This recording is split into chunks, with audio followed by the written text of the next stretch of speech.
नमस्कार, आप देख रहे हैं ग्लोब न्यूज झारखंड। मैं नंदिता आपके साथ। आइए नजर डालते हैं आज के समाचारों पर। व्यांगवेल पंचायत के व्यांगवेल गांव में आदिवासी जमीन पर कब्जा करने का मामला धीरे धीरे तूल पकड़ता जा रहा है, जहां इस मामले को लेकर ग्राम सभा का आयोजन किया गया, जिसमें मानकी मुंडा समेत सभी ग्रामीण शामिल हुए। व्यांगवेल पंचायत के व्यांगवेल गांव निवासी संगू तीव की आदिवासी जमीन पर रामचंद्र शर्मा के द्वारा ग्राम प्रधान के मिलीभगत से कब्जा किया जा रहा है, जहां इस कार्य में सुंदरनगर पुलिस भी पूरा सहयोग कर रही है। आदिवासी जमीन पर कब्जा न हो इसे लेकर मानकी मुंडा के नेतृत्व में गांव में एक विशेष ग्राम सभा का आयोजन किया गया, जहां इस ग्राम सभा में यह निर्णय लिया गया कि किसी भी हाल में आदिवासी जमीन पर कब्जा करने नहीं दिया जाएगा। जिस ग्राम प्रधान के द्वारा पैसा लेकर अवैध कब्जा करने का कार्य किया जा रहा है, उस ग्राम प्रधान का बहिष्कार किया जाएगा। साथ ही साथ वैसे पुलिस पदाधिकारियों की शिकायत वरीय पुलिस पदाधिकारियों से की जाएगी जो आदिवासी को डराने धमकाने का काम कर रहे हैं। इधर ग्राम सभा में सारे पुरुष और महिला ग्रामीण मौजूद थे। इनका ऊपर जो कार्रवाई चल रही है ये बहुत गलत तरीके से चल रही है। अगर मान लीजिए वो थाना वाला, तो यहाँ ग्राम सभा है, ग्राम सभा का बगैर अनुमति से थाना वाला घुसने का परमिशन नहीं है। इसमें तो देखा जाए थाना वाला पैसा खा चुका है। पैसा खाने के बाद यहाँ का जो खूंट कटी है, यहाँ का जो मुंडा है, उससे पहले जानकारी लेना चाहिए। यहाँ का ग्राम प्रधान जो है, ये ग्राम प्रधान भी खुद पैसा खा चुका है। इसे ग्राम प्रधान लोगों को यहाँ से बहिष्कार किया जाए। एक तो ये लोग दीकू को बसा रहे हैं। पूर्वी सिंहभूम में यहाँ 5वीं अनुसूची क्षेत्र है और 5वीं अनुसूची क्षेत्र में एक वर्जित क्षेत्र है। यहाँ दीकू को घुसने का अलाउ नहीं है। 8वीं कक्षा की पढ़ाई कर रही रांची की रहने वाली आर्या सिन्हा ने लॉकडाउन में समय का बेहतर इस्तेमाल किया है। क्लास की पढ़ाई के साथ साथ आर्या सिन्हा ने गीता के बहुत सारे श्लोक, दुर्गा स्तोत्रम को कठिन से याद कर लिया है। आर्या ने फ्रेंच भाषा में भी बातें भी करना शुरू कर दिया है। छोटी सी उम्र में आर्या सिन्हा हिंदी, अंग्रेजी, संस्कृत और फ्रेंच भाषा की जानकारी रखती है। घर में रहते हुए आर्या सिन्हा पढ़ाई के अलावा अपने छोटे भाई के साथ जमकर खेलकूद भी करती है। आर्या को घर में अपने माता पिता का भरपूर सहयोग मिलता है। आर्या की माँ पूनम सिन्हा बताती कि वे अब अपनी बच्ची से ही फ्रेंच भाषा सीख रही है। लॉकडाउन के कारण बच्चे ऑनलाइन क्लास कर रहे हैं, ऐसे में बच्चों के पास काफी समय बच जा रहा है, जिसका बेहतर इस्तेमाल करना बच्चों के भविष्य को अधिक सुखद बना सकता है। Je m'appelle Arya Sinha, j'habite à Ranchi. J'ai étudié au youth of ma loisirs et danse et étudié judo, jouer au ludo. Pendant le confinement, j'ai passé du temps avec ma famille. Je vais devenir médecin. J'ai étudié à la maison avec ma famille au fait. J'avais ma frère et pendant jamais la famille. पूर्व मुख्यमंत्री रघुवर दास, ADJ Anurag Gupta और पूर्व मुख्यमंत्री के press सलाहकार अजय कुमार के मामले में पीसी एक्ट जोड़ने के आवेदन पर अब विजिलेंस कोर्ट में सुनवाई होगी। जुडिशियल मजिस्ट्रेट की अदालत में इन सभी के खिलाफ दर्ज मुकदमे में पीसी एक्ट की धाराएं जोड़ने के आवेदन पर सुनवाई के बाद इस मामले को विजिलेंस कोर्ट ट्रांसफर कर दिया है। अदालत के इस निर्णय से राज्यसभा चुनाव हॉर्स ट्रेडिंग मामले में पूर्व मुख्यमंत्री रघुवर दास, एडीजे अनुराग गुप्ता और पूर्व मुख्यमंत्री के प्रेस सलाहकार अजय कुमार, इन सभी लोगों की मुश्किलें फिलहाल बढ़ती नजर आ रही है। पीसी एक्ट जोड़ने संबंधी आवेदन पर रांची सिविल कोर्ट के जुडिशियल मजिस्ट्रेट चतुर्थ अनुज कुमार की अदालत ने ऑर्डर दिया है। पूर्व सीएम रघुवर दास, एडीजी अनुराग गुप्ता और पूर्व मुख्यमंत्री रघुवर दास के प्रेस सलाहकार अजय कुमार से जुड़े हॉर्स ट्रेडिंग मामले में पीसी एक्ट की धारा जोड़ने का फैसला स्पेशल कोर्ट से दिया जाएगा। पिछली सुनवाई के बाद रांची सिविल कोर्ट ने अपना फैसला सुरक्षित रख लिया। इस मामले की सुनवाई रांची सिविल कोर्ट में हुई थी। सुनवाई के दौरान राज्य सरकार की तरफ से अपर लोक अभियोजक श्रद्धा जय टोपनो ने अपना पक्ष रखा। आयोग के आवेदन पर बहस हुई। सूबे के पूर्व मुख्यमंत्री रघुवर दास को भी राज्यसभा चुनाव 2016 से जुड़े हॉर्स ट्रेडिंग मुकदमे में ट्रायल फेस करना पड़ सकता है। मामले की जांच अधिकारी ने मामले में पीसी एक्ट की धाराओं को जोड़ने की अर्जी अदालत में दी है। उस अर्जी में प्राथमिकी आरोपी पूर्व एडीजी अनुराग गुप्ता और पूर्व सीएम के तत्कालीन प्रेस सलाहकार अजय कुमार का नाम है। साथ ही प्राथमिकी आरोपी के रूप में रघुवर दास को नामजद किया है। इससे स्पष्ट हो रहा है कि मामले में पीसी एक्ट के साथ रघुवर दास का नाम भी केस में जुड़ जाएगा। जैसे ही मामले में पीसी एक्ट जुड़ेगा, मामले के आरोपियों की मुश्किलें बढ़ जाएगी। पीसी एक्ट लगते ही आरोपियों को निचली अदालत से राहत मिलने की उम्मीद खत्म हो जाएगी। ये क्योंकि हाई प्रोफाइल मामला है और ये जो है उच्च पदाधिकारी तथा राज्य के मुख्यमंत्री तथा उनके प्रेस सलाहकार से संबंधित मामला है, तो सभी की निगाह इसमें टिकी हुई है। खाली झारखंड की बात मैं नहीं कह सकता हूँ। सरायकेला खरसावां जिले के कपाली नगर परिषद के गठन हुए करीब 3 वर्ष हो गए हैं, लेकिन बिजली व्यवस्था में कोई सुधार नहीं हुआ। आज भी सड़कों पर जर्जर झूलती बिजली तार क्षेत्र की पहचान बन गई है। कई हादसों के बाद भी विद्युत विभाग इस मामले को लेकर गंभीर नहीं है। कपाली के वार्ड संख्या 21 में हालत ऐसी है कि मानो काल किसी की मौत होने का इंतजार कर रहा। सड़क से कुछ ही मीटर ऊपर 11,000 एवं 440 वोल्ट के तार झूलती रहती है, जिससे हर वक्त बड़ा हादसा होने का भय बना रहता है। बिजली तार के नीचे से वाहनों के गुजरने के दौरान हादसा घटने का डर बना रहता है। वहीं कपाली क्षेत्र के कई इलाकों में बिजली खंभे काफी जर्जर हो चुके हैं, तो कई बिजली तार बांस के सहारे झूल गए हैं। बरसात के पहले विभाग जर्जर बिजली तार को दुरुस्त नहीं करती है तो आने वाले समय में कभी भी बड़ा हादसा हो सकती है। बिजली विभाग के इस रवैये से ग्रामीणों के विभाग में प्रतिरोष है। ये हमारे नगर निगम का बिजली विभाग का लापरवाही है। ये तो शहर हो चुका घोषित, लेकिन अभी तक शहर का सुविधा नहीं है। इससे बहुत बड़ा हादसा होने का, दुर्घटना होने का चांस है। पोल गिर सकता है, तार जमीन से चला जा रहा है तो हो सकता है कि जानवर उसके चपेट में आ जाए और हादसा हो जाए। बिजली का सुविधा नहीं है, ना रोड का सुविधा सही है, ना आपका देखिए तार का हालात सब कितने ख़राब है। जैसे कि देख सकते हैं ये तार अभी महीना भर पहले आंधी तूफान जो चला था उस साइक्लोन के बीच में ये गिर गया है सर, और बिजली डिपार्ट तो कुछ कर रहे नहीं है। आने जाने में बहुत दिक्कत है। अगर बड़ी गाड़ी आ जाती है सर तो एक गाड़ी को होल्ड करना पड़ता है, उसके बाद ही ये गाड़ी जा पाती है। तो प्रशासन तो यहाँ से जाते हैं बट उनका कोई रिएक्शन है नहीं, और जितना जल्द से जल्द अगर ये ठीक हो जाए तो हम लोग के लिए सुविधा है, क्योंकि इसमें जान का खतरा सर एनी टाइम बना रहता है। जमशेदपुर में प्री मानसून की बारिश शुरू हो चुकी है। हालांकि मौसम विभाग की ओर से 11 और 12 जून को भारी बारिश की चेतावनी दी गई है। वहीं 15 जून तक जमशेदपुर में मानसून के प्रवेश की बात कही गई। मौसम विभाग के अनुसार इस साल मई महीने में 46.1 मिलीमीटर बारिश हुआ है, जो एक रिकॉर्ड है। वहीं साल मानसून के सामान्य रहने और सितंबर मध्य तक इसका असर रहने की बात कही गई। इधर जमशेदपुर में गुरुवार को सुबह से ही रुक रुक कर हो रहे बारिश से तापमान में थोड़ी गिरावट दर्ज की गई।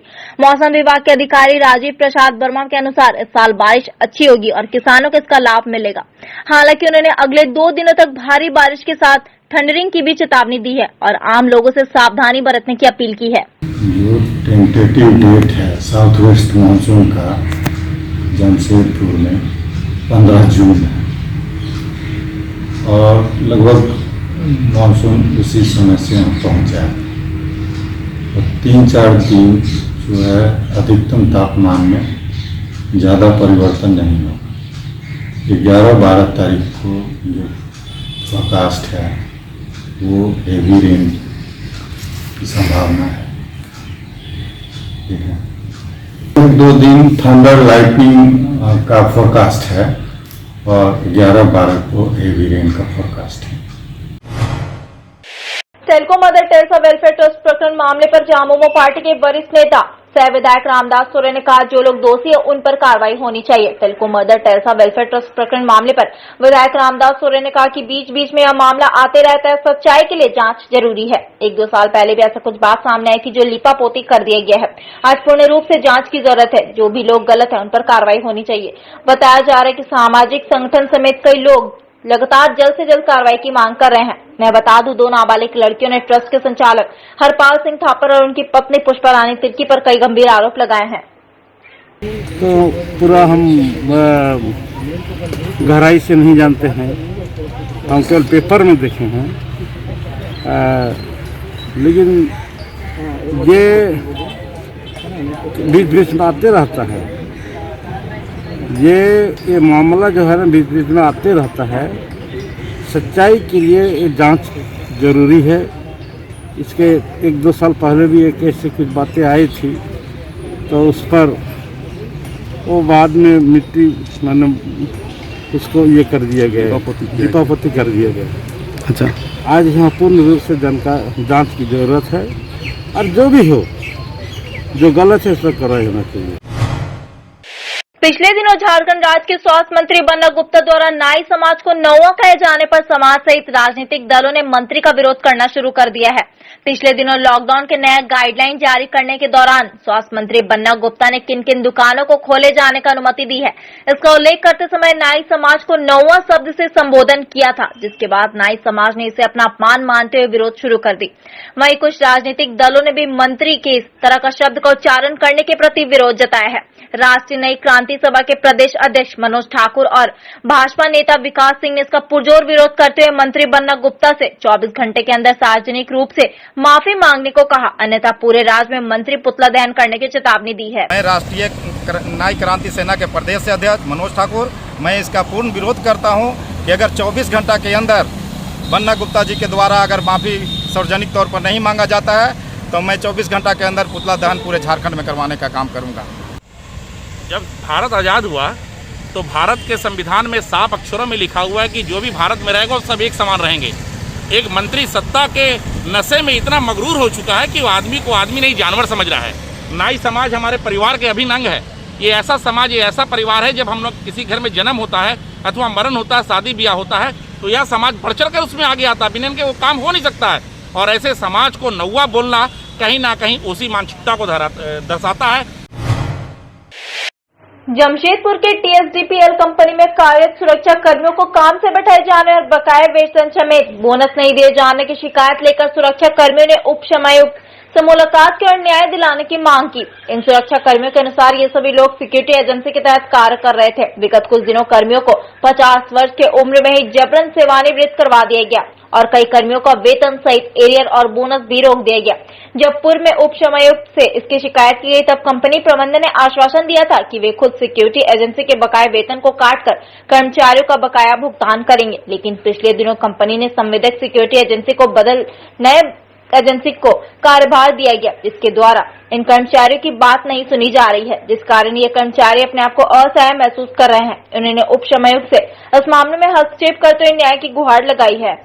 10-11 आदमी को अचानक 11 जनवरी को बैठा दिया ओवर एज बोल के। ओवर एज आप लोगों का हो गया 50 साल से ज्यादा हम नहीं रखेंगे। इसके बाद 1 जून को सारे आदमी को बैठा दिया, वेंडर चेंज कर दिया। IPS जी के जगह में विजार्ड सिक्योरिटी को वहाँ ले आएंगे। तो जितने भी आदमी हम लोग हैं किसी को कोई भी हिसाब किताब नहीं दिया। यहाँ तक कि जो 1 जून को हटाया लोग उसका पेमेंट भी अभी नहीं किया। मालिक से बात हुई थी? मालिक से बात हुई, मैनेजर से बात हुई, यहाँ DLC के पास भी हम लोग आए, लेकिन कोई सुनवाई नहीं। एक तरफ वैश्विक महामारी का प्रकोप और दूसरी तरफ परसूडी हाट बाजार में फैली गंदगी कई बीमारियों को आमंत्रित कर रही है। स्थिति इतनी विकराल हो गई कि तरह तरह की बीमारियों का डर लोगों को सता रहा है। पूरे राज्य समेत जमशेदपुर भी वैश्विक महामारी की जद में है। स्थिति सामान्य होने में भी वक्त लगेगी। ऐसे में परसूडी हाट बाजार में व्याप्त गंदगी कई बीमारियों को आमंत्रित कर रही है। स्थिति इतनी विकराल हो गई कि लोग अब डर के साए में जिंदगी जीने को मजबूर है। जानकारी देते हुए दुकानदार अजय यादव ने कहा कि इस संबंध में बाजार समिति के सचिव को भी अवगत करा दिया गया है, पर निष्कर्ष शून्य निकला। उन्होंने बताया कि वैश्विक महामारी के चलते महसूल नहीं लिया जाता है। ऐसे में विभाग की जिम्मेदारी है कि सब्जी मंडी की साफ सफाई करवाई जाए। अब बारिश का मौसम भी करीब है। ऐसे में सब्जी मंडी की गंदगी से मच्छरों और मक्खियों का प्रकोप बढ़ेगा, जो कई बीमारियों को आमंत्रित करेगा। स्थानीय लेख कुश प्रसाद ने बताया कि हर लोग बाजार से आना जाना करते हैं। जिंदगी की वजह से बीमारियों का खतरा बना रहता है, ऊपर से बदबू। ऐसे में लोगों का जीना मुहाल हो गया है। अब सभी जाए तो जाए कहाँ? बाजार का तो ऐसा हालात है कि यहाँ का कचरा उठाने का कोई आगे पीछे देखने वाला नहीं है। ऐसा महामारी फैलने का स्थिति में भी कचरा को इस तरह छोड़ दिया गया है। बाजार से कोई मासूल उठाता नहीं है जो कचरा फेंकेगा। हम लोग सचिव से भी 1-2 बार बोल के आए थे कि इसको फेंकने का कहीं व्यवस्था करवा दीजिए। 2 बार मिले भी थे, लेकिन उसके बाद भी कोई कार्रवाई नहीं हुआ। ऐसा महक रहा है कि यहाँ अगल बगल खड़ा होना मुश्किल हो जा रहा है। पूरा गली का गंदगी सब दुकान के अंदर घुस जा रहा है। यहाँ कचरा उठता नहीं है। मेरा सामने में बगल मेरा परिवार आता है, हमारा बच्चा आता है हमारी दुकान देखने के लिए, लेकिन ये जो होती है कचरा इतना बाहर बोले कि जल्दी जल्दी उठाओ तो 2 ट्रैक्टर फेंकता है, फिर 2 ट्रैक्टर यहीं रख देता है। इसका कोई उपाय नहीं है। पेट्रोल और डीजल की कीमतों में इजाफा देखने को मिल रहा है। कई राज्यों में तो यह आंकड़ा 100 के पार पहुंच गया। बढ़ते कीमतों के विरोध में झारखंड में कांग्रेस पार्टी सड़क पर उतरकर विरोध प्रदर्शन करेगी। पार्टी ने फैसला लिया है कि 11 जून को देश भर में पेट्रोल पंप के समक्ष सांकेतिक विरोध प्रदर्शन किया जाएगा। आपको बताते चले कि पेट्रोल व डीजल की कीमत वृद्धि को लेकर कांग्रेस समेत विपक्षी पार्टियां लगातार हमलावर रही है। अब कांग्रेस ने सड़क पर उतरने का फैसला लिया है। कोरोना महामारी को देखते हुए यह पहले ही बता दिया गया कि विरोध प्रदर्शन सिर्फ सांकेतिक होगा। ऐसे में आम जनता को इससे कोई परेशानी नहीं होनी चाहिए। आकाश की ओर बढ़ नहीं रहे, आकाश को छू गए। कभी भी हम लोग नहीं सोचे थे, किसी ने भी नहीं सोचा था कि छोटी जगहों में भी पेट्रोल डीजल की कीमतें 100 से पार कर गई, लेकिन आज हकीकत बन गई है कि 100 से पार कर गई। कांग्रेस पार्टी साथ साथ अन्य छोटी विपक्षी पार्टियां भी इसका विरोध करती हैं, लेकिन भारतीय जनता पार्टी की सरकार केंद्र में है, उसके कान में जो नहीं रहता। ये उन्हीं की जिम्मेदारी है पेट्रोल डीजल में कीमतों को रोकने की, लेकिन वो कुछ कर नहीं रहे। हम याद दिलाना चाहेंगे कांग्रेस की ओर से, जब उनका शासन नहीं था केंद्र में और पेट्रोल डीजल की कीमतें बढ़ती थी तो सड़क पर आ जाते थे, विरोध ठीक करते होंगे अपने समय से, तो उस समय नहीं बढ़ना चाहिए। हम उम्मीद वही करते हैं कि जिस तरह से विरोध करते थे जनता के हित को ध्यान में रखते हुए, वही ध्यान अब अभी लागू करें।